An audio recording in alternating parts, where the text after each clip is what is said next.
Welcome, fans of the Justice League universe. My name is Sam.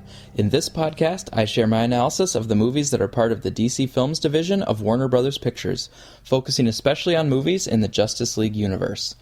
This episode contains analysis by myself and Alessandro Maniscalco of scenes 22 and 23 in Batman v Superman: Dawn of Justice, directed by Zack Snyder. These are the scenes where Superman saves the girl in Mexico, and then we get a montage of Superman heroics cut together with talking heads in the media. We are considering Day of the Dead its own scene because it follows in continuity from scene 21, when we saw Superman leaving for the rescue, whereas the montage in scene 23 is basically out of continuity. We don't know precisely when each of those rescues took place, and the talking heads come in over the montage, not over the Day of the Dead, where we only have the score. So starting with the Day of the Dead, we have three main things to mention here. First, Dia de Muertos starts on October 31st and goes into the first few days of November. So that gives us a pretty specific time of year for when Lex's party was occurring. We can use this to try to keep track of the time span between later events, because there are sometimes gaps of a few months between scenes in the movie, even though it might seem at first that they happen in close proximity. Second, we're going to talk about Superman, and then third, we're going to talk about the music here on this scene. So, let's look at Superman's body language and reaction to his saving of the girl from the fire. He floats down from the burning building, holding the girl gently, and he has a slight smile on his face as he walks across to what seems to be the girl's mother, and possibly other family members. So, for a nice moment, things are going the way Superman wanted. He was happy to be there to save the girl and return her safely to her family. But this shot follows Superman into the aftermath of his rescue. In fact, scene 22 is entirely a oneer, a long single shot. This oneer keeps us locked in with Superman so we can follow him and realize that his act of heroism is actually a pretty small part of his experience, and that the aftermath and people's reactions to him are a much bigger and longer lasting part. Just as soon as Superman hands off the girl, he is swarmed by an adoring crowd, and we see on Superman's face that he is not thrilled about being the center of this kind of attention. He just wanted to save the girl, basically being a guy who's trying to do the right thing. But the people around are turning him into a figure of worship. These people are, of course, happy that Superman came, but this type of response is still negative to Superman, because he doesn't want the hero worship or the idolatry. I think the way Henry Cavill played it was subtle and touching, again showing how much character depth there can be even without lines of dialogue. And recall that this is only the second new scene with Superman, not counting the Black Zero event. In both instances, Africa and now Mexico, Superman was trying to do the right thing, and yes, he actually did save lives, but both times it led to something undesirable. In Africa, it was the African government's backlash against its people, and in Mexico, it was this mass of people adoring him and reaching out to touch him as if he were a savior or a healer. So we are seeing a pattern that it is difficult to be Superman, and it is impossible to control the ripples of effects and reactions that come after any instance of Superman intervening. Henry Cavill, in the Art of the Film book, referred to this idea. He said, "People want to direct their fear at something, whether at everyday, real-world stuff, or at this new God in the sky. Whether it be them praising this Savior or hating him, these are the things he faces." End quote. Superman is troubled by both kinds of responses, worship and hatred. The third thing we wanted to mention for scene 22 was the amazing musical score. In this scene, Hans Zimmer reprised music from Man of Steel and used it to show the weight of the world that is on Superman's shoulders, and how being a superhero in the real world is not all fun and games, but comes with a measure of guilt and the need to realize what you can and cannot control. We're going to play excerpts from the score here, starting with Flight from Man of Steel. This is the music that accompanied Clark when he was finally learning of his origin and then pushing his limits and flying for the first time. This was a huge moment for Clark, because he not only had the answer to the main question that had been nagging at him for 20 years, but with the ability to fly, he didn't need to rely on hitchhiking anymore, and he could return home to visit Martha as he wished. Plus, there's just the pure element of exhilaration.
Now let's hear how these musical themes were resituated for the Day of the Dead scene.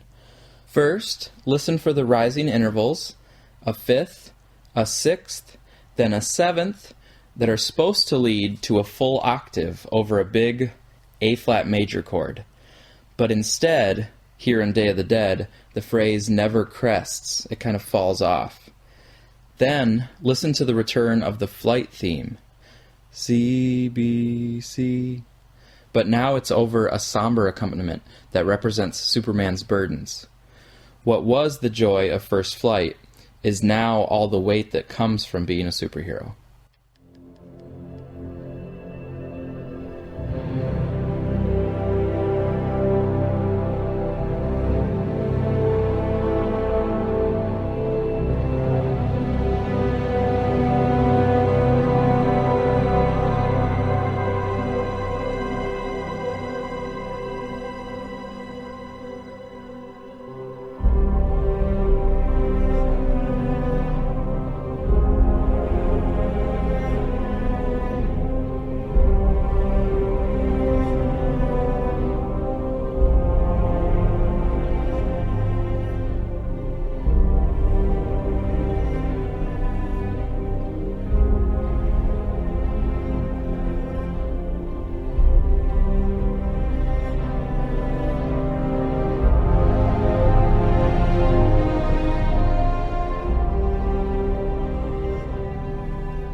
As you can tell from the music, this is yet another heart-wrenching moment for Clark, and for us, if we're empathizing with him. For at least the third time, he is basically trying to be the classic version of Superman, but the world is ruining it and turning it sour. First, there was Lois's apartment, where he wanted to have a fun dinner with her, but there were the repercussions of Africa to think about. Then, there was the story he pitched at the Daily Planet, but the American conscience had died. And now, here he is saving a girl from a fire, but he can't revel in the moment because he's met with worshipping masses. This leads us right into the montage of Scene 23. But before we go there, a quick thought from one of our listeners, Umesh Narayan from YouTube. He pointed out that setting Scene 22 at a Day of the Dead celebration may have been to show Superman surrounded by death during one of his altruistic actions. This could represent how Superman is surrounded by death in Metropolis at the end of Man of Steel, and surrounded by death in Africa when he was saving Lois. Umesh also wonders if this might be meant to elicit a notion of a valley of death, as in Psalm 23 from the Bible.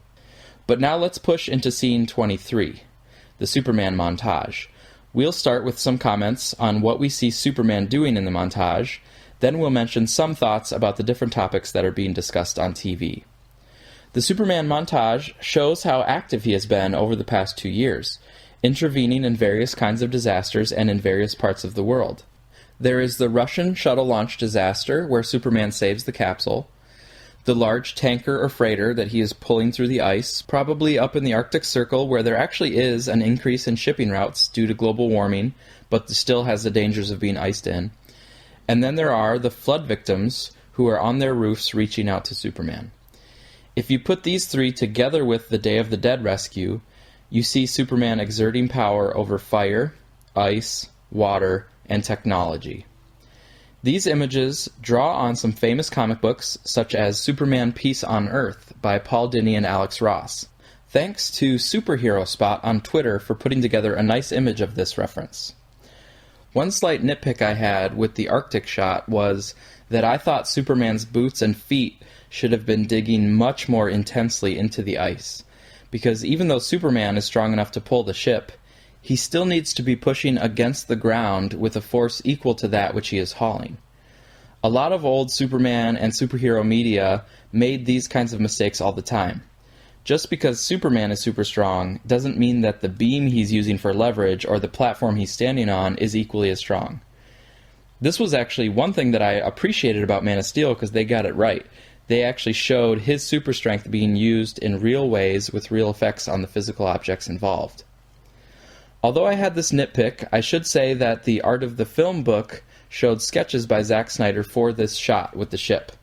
and Snyder's original concept art had much more extreme digging into the ice by Superman's boots.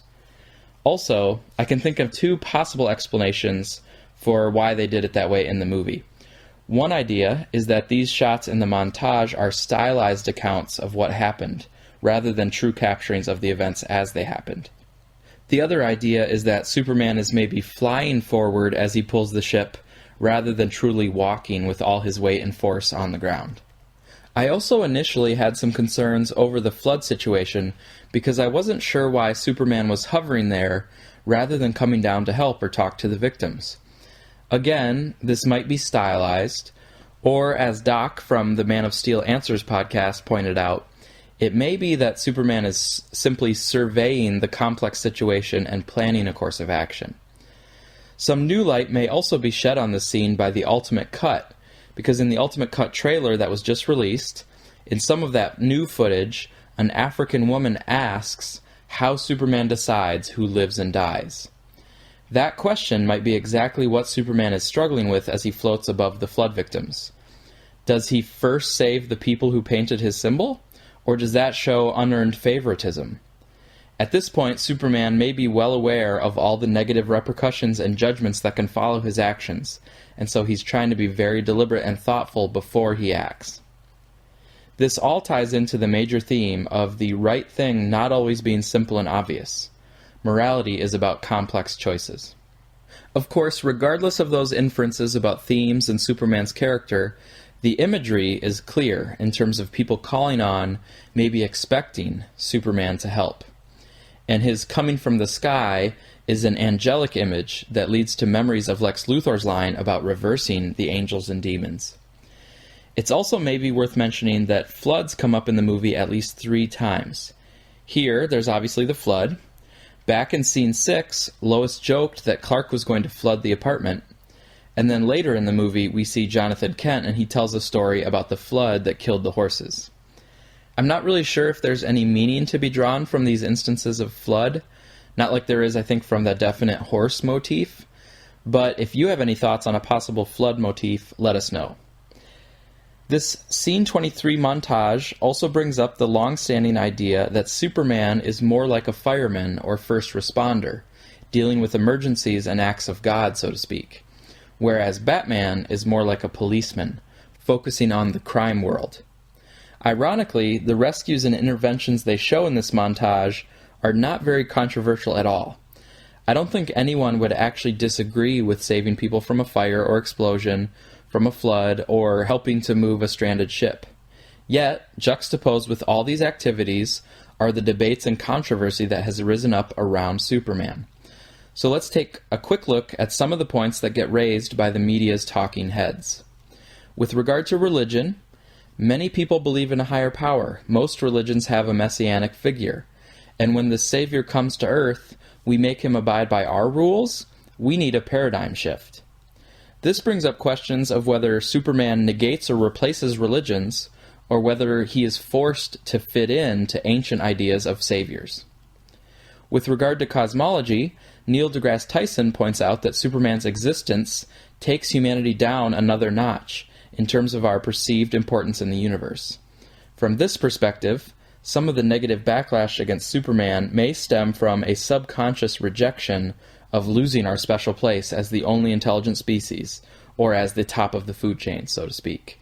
And an interesting point here for comic book readers, Neil deGrasse Tyson also made an appearance in one of the Action Comics issues of the New 52 run. You can look it up. Neil deGrasse Tyson comes in to the comic book to help point out where Krypton was and how long ago it was that Krypton was destroyed. With regard to popular opinion, one commentator says that evil has come when people follow someone with great power. But it is also pointed out that it's not really the leader who leads the people, but it's the people who project themselves onto the prominent figures of a society. Also, it's cool here in this scene to see Woodburn again. He was the blogger in Man of Steel who Lois used to leak her original story. There is, of course, in this montage, the really insightful line that maybe Superman isn't an angel or a devil figure, but just a guy trying to do the right thing. This ties into the major theme that there is not an absolute good or absolute evil, but only choices made in complex situations. With regard to politics, Aaron Sullivan suggests that Superman should adhere to international law, because every act is a political act. In essence, it is impossible for someone of Superman's stature to just act naively as if he's just helping, and so some sort of oversight is going to be necessary. Charlie Rose points out that, of course, someone as powerful as Superman would be controversial, although it's interesting to note that many critics of BVS disagree and think Superman should be completely non-controversial. Senator Finch says that Superman has the capability of carrying out what are basically state-level interventions. And she doesn't say that this is bad, but she does say that it should give us pause, that he has that kind of power. Charlie Rose also asks Senator Finch if she'd be comfortable saying to a grieving parent that Superman could have saved your child, but on principle we didn't want him to act. Finch replies that it's okay for Superman to act, but he shouldn't act unilaterally. She also says that there is a Superman, implying that there's no sense in asking the question of whether there must be one. This gives us insight into why she turned down Lex earlier. Not only could she see through Lex's facade, but she also seems to be open to a way forward where Superman works together with national and international leaders to find a way for him to operate that is acceptable to all parties. This also means that she must have some trust that Superman does not have ill will toward humanity. And I think it's nice that Senator Finch's points here are consistent with what she says later about good being a conversation, and her reliance on democratic principles and compromise. All of these ideas could get an episode on their own, and if you look online, you can find some nice essays about some of these topics, the philosophy of Superman, the morality of Superman, and so forth. I often refer to the Man of Steel Answers podcast, and it's particularly relevant here because that podcast had an episode on Superman and BVS, and one of the main points in that episode was that in the Justice League universe, you cannot take for granted that everyone knows what it means to have a superhero operating in the world. In many ways, BVS is about everyone coming to terms with the implications of having a superhero, and that's not a trivial thing to figure out. As an audience, because we've been accustomed to superhero stories for 75 years, we have expectations for how a superhero should operate and how everyone should react. But if Superman were to arrive on Earth for real, it would not be smooth sailing. We don't have time to delve into all these topics, but we do want to point out that the filmmakers explicitly wanted all of these implications of Superman's existence to be brought up with us, the movie audience. They clearly wanted us to be having these sorts of conversations, which of course are not merely fantasy, but are a means for examining our own values. And by presenting it through a media montage, the filmmakers are also inviting us to think about the role of news coverage in shaping our perceptions of powerful figures, and how the news is often not really news or analysis that brings clarity, but is often a narrative that breeds controversy or fear. In the movie, the end of the montage is very important because we pull out of the TV and we see that Clark has been watching this all, just like he was back in scene 9 after the bat branding. He is silent, but is clearly troubled by the controversy surrounding Superman. It's definitely not the case that he doesn't care what they're saying. One of our listeners, Casper Richter from YouTube, pointed out that Superman, more than anyone else, seems to reflect deeply on the things he is doing and the impact he is having on the world. He is trying to hold himself to a high standard and is disappointed when things do not go as he would have wanted. In contrast, Bruce does not reflect on his actions, even with Alfred trying to prompt him to do so. Bruce spends his time rationalizing and convincing himself of what he thinks he needs to do. Moreover, Casper Richter noted that this movie puts Superman in a real-world setting, and so we see that humanity is also failing to reflect on our actions, as we think we are the king of the world and use up the resources unwisely and don't adequately address global issues like climate change. From this perspective, yes, Superman may be somber as he takes it all in and processes it, but the fact that he's reflecting on it at all is actually something that we could strive to live up to. People have complained that Superman should be more confident, helping people and enjoying life. Superman does want to help people, and he does it all the time in these movies. And he does want to enjoy his life and balance life with his heroing. See the apartment scene earlier, for example. But the point is that humanity won't let him. Humanity is divisive and wants to strike down pure goodness and bring it through the muck and mire. Lex represents this for sure, but also the government drags him into their political leveraging, the press uses him to stoke fears and feed on hate speech, and the public divides into two camps, akin to the two-party system in U.S. politics. Superman is the beacon of idealism that we know him as, but what BVS does is use that as a mirror to show us, present-day society, how jaded and destructive we've become. Ironically, many of the debates about BVS and the hate directed at it just go to prove its point. In closing here, we want to share some thoughts from junes.tumblr.com, which is written by Chelsea.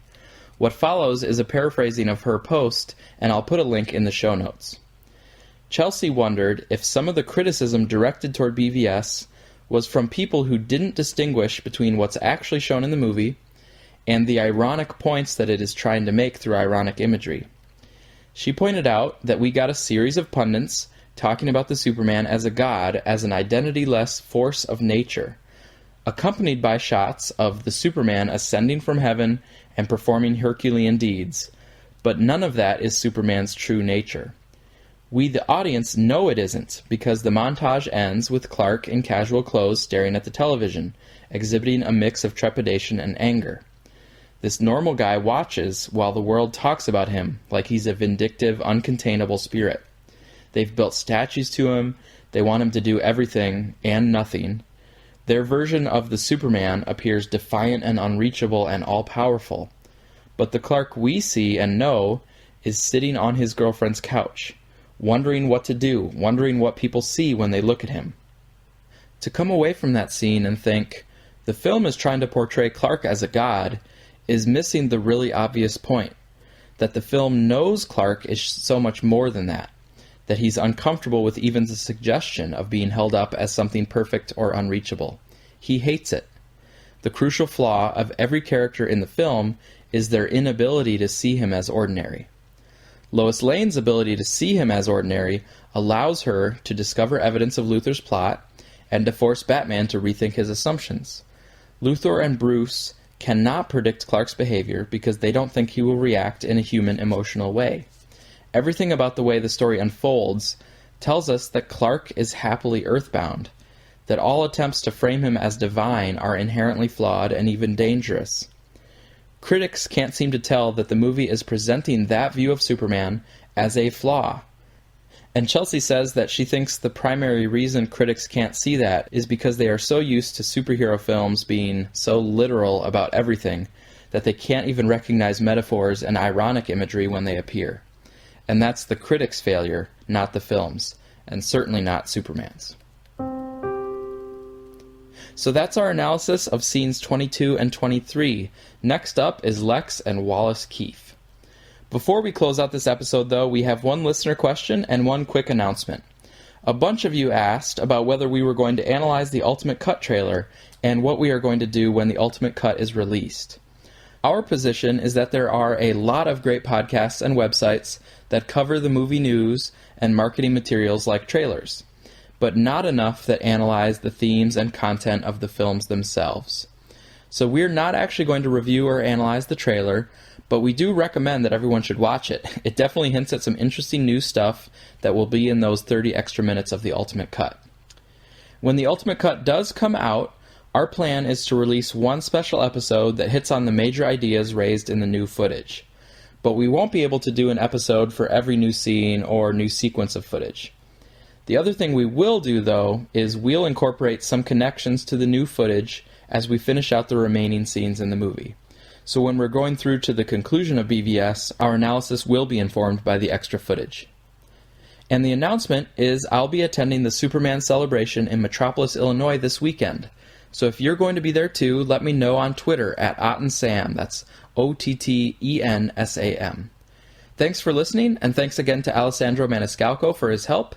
Be sure to check out Man of Steel Answers and the Suicide Squad cast, and leave your thoughts and questions in the comments.